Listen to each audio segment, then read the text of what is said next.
Ma'am आपको क्या लगता है बीजेपी से जो योगेंद्र उपाध्याय हैं उनका वहाँ पे कितना ज्यादा मजबूत पकड़ है? भाजपा ने योगेंद्र उपाध्याय जी को उतार कर योगी जी और मोदी जी, लेकिन वहीं पे सपा का क्या है, बसपा का क्या है, तो वहाँ पे आपकी टीम ने क्या एनालाइज करके है कि अगले जो 2027 में विधानसभा है तो उसकी सीट कौन जीतेगा? वहाँ 2017 में जो है मुस्लिम प्रत्याशी जो अल्पसंख्यक हैं उनको निकाला था, तो एक तरीके से यहाँ पे इन लोगों ने 4 वोटर्स है थोड़ा डिस्ट्रीब्यूट हो गए थे इस चीज को लेकर।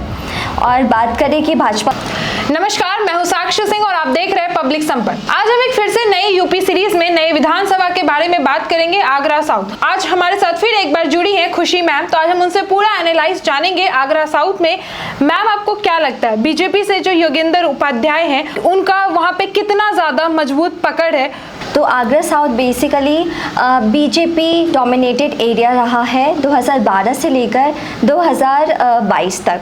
एंड वहाँ पे हम बात करें तो वो जो पॉलिटिकल सिनेरियो और जो एनवायरनमेंट है वो भाजपा की तरफ सबसे ज़्यादा रुख करता है और वहाँ की जनता सबसे ज़्यादा भाजपा को पसंद भी कर रही है और आने वाले चुनाव में भी सबसे ज़्यादा जो है नज़र जो है जनता की वो भाजपा की तरफ ही रह रही है। तो बेसिकली 2012 की हम बात करें तो 2012 में जब बसपा को लेकर बहुत ज़्यादा रुझान था और बसपा हेजेमनी जब आई थी उस टाइम पे, तो उस टाइम पे भाजपा ने योगेंद्र उपाध्याय जी को उतार कर वहाँ पे एक तरीके से पॉलिटिकल शिफ्ट वो ले आए थे और उसी टाइम से अभी तक भाजपा का ही डोमिनेंस चलता नज़र आ रहा है और आगे भी सीट्स में बढ़ोतरी हो सकती है।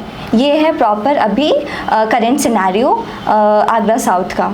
तो आपकी टीम वहाँ पे गई, पूरा एनालाइज करी, तो क्या वहाँ पे स्थिति बन रही है बीजेपी की? योगेंद्र उपाध्याय का आपने कहा कि मजबूत पकड़, लेकिन वहीं पे सपा का क्या है, बसपा का क्या है, तो वहाँ पे आपकी टीम ने क्या एनालाइज करके है कि अगले जो 2027 में विधानसभा है तो उसकी सीट कौन जीतेगा वहाँ पे?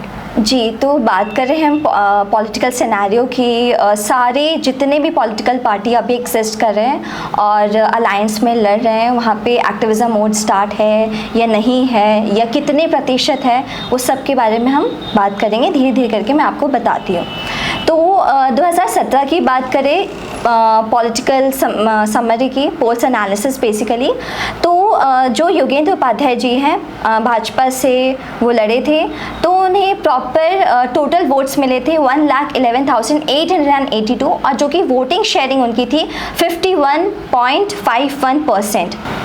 जुल्फ़िकार अहमद भुट्टो जी जो बसपा से लड़ रहे थे उन्हें टोटल वोट्स मिले थे 57,654 जो कि वोटिंग शेयरिंग उनकी थी 26.54%। एंड नज़ीर अहमद जो इंडियन नेशनल कांग्रेस से लड़ रहे थे 2017 में उन्हें 39,434 वोट्स मिले थे 18.15%।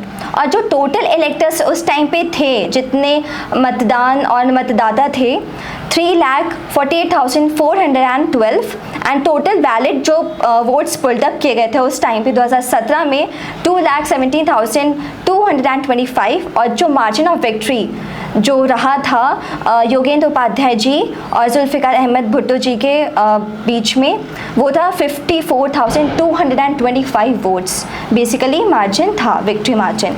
और 2022 की हम बात करें एनालिसिस की, मैं आपको बताती हूँ। योगेंद्र उपाध्याय जी दूसरी बार रीइलेक्ट उस टाइम पे हुए थे 2022 में भाजपा से। उन्होंने फिर से सीट में वो वहाँ से लड़ रहे थे बेसिकली आगरा साउथ से।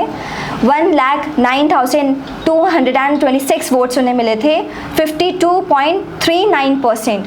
विनय अग्रवाल सपा से 52,622 जो कि वोटिंग शेयरिंग उनकी थी 25.23%। रवि भारद्वाज जो बसपा से उस टाइम पे लड़ रहे थे 38,219 जो वोटिंग शेयरिंग उनकी थी 18.32%। और जो अनुज शर्मा इंडियन नेशनल कांग्रेस से लड़ रहे थे, जो वहाँ प्रत्याशी थे उस टाइम पे 4,867 जो वोटिंग शेयरिंग उनकी थी 2.33%। तो रादर देन जो रवि भारद्वाज जी थे बसपा से लड़ रहे थे 2022 में और जुल्फ़िकार अहमद भुट्टो जी जो थे बसपा से लड़े थे 2017 में, तो इन दोनों में एक तरीके से मार्जिन का बहुत बड़ा डिफरेंस है। 2022 में सीट्स घटी थी बसपा की और 2017 में जो सीट्स है बढ़ी थी। तो इन दोनों प्रत्याशी का एक अपना जो पर्सनल इमेज है ग्राउंड लेवल पे, उनके तरीके से जो कोर वोट्स थे बसपा के, मुस्लिम जो आबादी थी वो थोड़ी सी बढ़ी थी 2017 में और घटी है 2022 में, और जो उनकी एससी कोर वोटर्स है वो तो उनके साथ हमेशा से चलते हुए नज़र आ रहे हैं। और बात करें यहाँ पे कि जो रवि भारद्वाज जी हैं वो आते हैं एक ब्राह्मण कम्युनिटी से बेसिकली, और बसपा जो है टोटली उनके जो मेन कोर वोटर्स है वो है एससी। तो एक तरीके से यहाँ पे ये देखने को मिला कि किस तरीके से कास्ट शिफ्ट किया गया है प्रत्याशी में, कि बसपा ने एक 2022 में भारद्वाज कम्युनिटी से प्रत्याशी को निकाला था और 2017 में जो है मुस्लिम प्रत्याशी जो अल्पसंख्यक हैं उनको निकाला था। तो एक तरीके से यहाँ पे इन लोगों ने जो क्या कहते हैं जो कोर वोटर्स हैं इस थोड़ा डिस्ट्रीब्यूट हो गए थे इस चीज़ को लेकर। और बात करें कि भाजपा का दबदबा हमेशा से चलता हुआ आ रहा है और पॉलिटिकल सिनेरियो भी भाजपा की तरफ रुख कर रहा है। और बात करें योगेंद्र उपाध्याय जी जो आते हैं ब्राह्मण कम्युनिटी से, वहाँ पे बहुत ज़्यादा स्ट्रॉन्ग पकड़ है स्वर्ण कास्ट कैटेगरी में, और ख़ासकर सारे समुदाय की बात करें तो सब में उनकी मजबूत पकड़ है। उनकी जो व्यक्तिगत छवि है बहुत ज़्यादा स्ट्रॉन्ग है, पर्सनल इमेज उनकी बहुत ज़्यादा लोगों में एक प्रशंसा के लायक है काइंड ऑफ। और उन्होंने 2012 से लेकर जो मैं बता रही हूँ 2022 में एक बहुत बड़ा स्पैन होता है जो इस तरीके से एक्टिविज़म सबसे ज़्यादा नज़र आ रही है। और उन्होंने जो जीत भारी बहुमत से जीत हासिल की थी और जो वोटिंग शेयरिंग है उनकी इंक्रीज़ होते हुए आ रही है। और एसपी के जो प्रत्याशी है लगभग 56,640 वोट से उनको डिफीट किया गया था। और ये भी मैं बता दूं कि एसपी और बसपा हमेशा दूसरे तीसरे स्थान पे ऊपर नीचे होते रहती है। 2017 में बात करें तो बसपा थी आगे और 2022 में बात करें तो सपा थी दूसरे स्थान पे। इन दोनों का हमेशा लगा रहता है, बट जो कांस्टेंट है वो भाजपा का ही है। तो विपक्ष की चुनौतियाँ यही है कि जो एसपी आगरा सीट है ज़िला उसमें मजबूत करने की जो कोशिश वो कर रहे हैं। और पिछले चुनावों में सपा दूसरे नंबर पे रह रही थी जबकि बसपा तीसरे स्थान पर थी। उसमें जो प्रत्याशी को लेकर लोग बात कर रहे हैं कि जो भी मेन कोर वोटर्स हैं, क्योंकि स्वर्ण कास्ट कैटेगरी हमेशा एक तरफ झुकाव रखती है भाजपा की तरफ, और उसमें भी एससी कैटेगरी में जो वाल्मीकि और जो कोरी खटी कम्युनिटी है समुदाय है वो लॉयल्टी दिखा रही है भाजपा की तरफ। और जो जाटव है कम्युनिटी वो एक तरीके से कोर वोटर्स है बसपा के। तो ये है कि अब जाटव में भी ये चीज़ आ रही है कि कुछ माइनर परसेंट है जो थोड़ा सा बीजेपी की तरफ सोचने पे मजबूर हो रही है, क्योंकि बसपा वहाँ पे एक्टिव नहीं दिख रही है इसीलिए, क्योंकि उनको ये लग रहा है कि उनके वोट्स जो है बेसिकली एक तरीके से इम्पोर्टेंस नहीं दे रहे जो और विक्ट्री मार्जिन है बसपा की वो वहाँ पे थोड़ा शून्य होते नज़र आ रही है। तो लोगों का कहना ये भी है कि हम अपने वोट्स को क्यों एक तरीके से बर्बाद करें। तो एक तरीके से जो वहाँ पे जितने कार्य हो रहे हैं और एक व्यक्तिगत छवि है योगेंद्र उपाध्याय जी की वो मजबूत है, तो थोड़ा सा जाटव को लेकर भी वो काम कर रहे हैं। और जाटव कम्युनिटी में भी थोड़ा सा 1-2% जो है लोग अभी सोचने में मजबूर कर रहे हैं कि थोड़ा सा वो सपा की तरफ और भाजपा की तरफ रुख करें। पीडी अलायंस जो है सपा और इंडियन नेशनल कांग्रेस की और बाकी और चुनिंदा लोगों की। और बात करें 2027 के चुनाव के लिए सपा पीडीए जो है एक तरीके से मेजर जो छोटे छोटे वोट्स हैं उस पर बहुत ज़्यादा फोकस कर रही है, असर डाल रही है इस चीज़ पे कि पिछड़ा और दलित अल्पसंख्यक जो वोट्स हैं वो उनके खाते में आए, ना कि वो डिवाइड होके कुछ पॉलिटिकल पार्टीज़ पे चले जाए। तो वोट्स को कंसोलिडेट करना उनको बहुत ज़्यादा वो चल रहा है कि हम इन वोट्स को अपने तरफ कैसे कंसोलिडेट करें, जो कि अभी वो स्ट्रैटेजी बना रहे, मंथन कर रहे कि किस तरीके से वहाँ पे किस प्रत्याशी को निकाला जाए और पॉलिटिकल सर्वे में कौन सा प्रत्याशी वहाँ पे सबसे ज़्यादा एक्टिव है। और कास्ट कम्युनिटी को लेकर वहाँ पे इक्वेशन है कि कौन सी कास्ट सबसे ज़्यादा है, उसको लेकर हम थोड़ा सा प्रत्याशी को निकालते हैं और किसकी मजबूत पकड़ है, ये सारी चीज़ें चल रही है। और बात करें टोटल वोट्स ब्रेकडाउन की तो अकॉर्डिंग टू SIR डेटा ये है कि टोटल इलेक्टर्स अभी के लिए जो SIR डेटा से आए हैं हमारे साथ और हमारे सामने 2,75,069 है। मेल वोटर्स जो है बेसिकली 1,49,470 है। फीमेल वोटर्स जो है 1,25,580 है।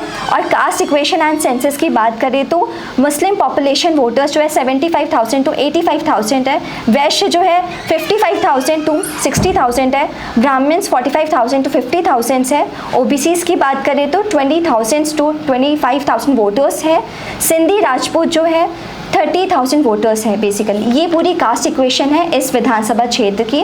और दलित वोटर्स का जो झुकाव मैंने बताया कि वो सपोर्ट कर रही है योगेंद्र उपाध्याय जी को लेकर, क्योंकि उनकी व्यक्तिगत छवि बहुत ज़्यादा मजबूत है और इनकी वोटिंग मार्जिन हर एक विधानसभा में बढ़ती नज़र आ रही है। और ऐसा ये माना जा रहा है कि 50,000 प्लस वोट्स इंक्रीज़ हुए हैं 2017 से 2022 में, और आगे संभावना दिख रही है कि बढ़ोतरी होगी वोट मार्जिंग में। एंड योगेंद्र उपाध्याय जी जो यूपी सरकार में मंत्री भी हैं, और योगी जी और मोदी जी के विजन में वो बहुत अच्छा काम कर रहे हैं ग्राउंड लेवल पे, ये लोगों का कहना है।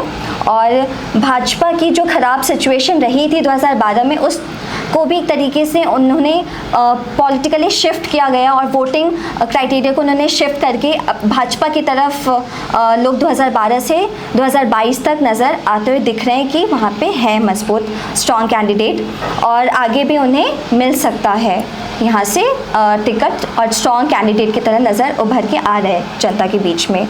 और मैंने जो बताया कि जो कंसोलिडेट है वोट्स और जो मेन कोर वोटर्स हैं वो तो है ही भाजपा की तरफ, और सपा और ओबीसी फैक्टर भी इंक्लाइंड हो रही है भाजपा की तरफ। तो ये है प्रॉपर एनालिसिस। और बात करें कि वहाँ पे कौन कौन से एक्टिव पार्टिसिपेंट प्रत्याशी जो है योगेंद्र उपाध्याय जी हैं भाजपा से, और सपा INC जो PD अलायंस है उनसे है विनय अग्रवाल। यही है प्रॉपर एनालिसिस आगरा साउथ की। Thank you so much ma'am. तो देखा आपने जिस तरह से सब हमें पता चला ज़मीनी स्तर पर कि क्या चल रहा है, योगेंद्र उपाध्याय की मजबूत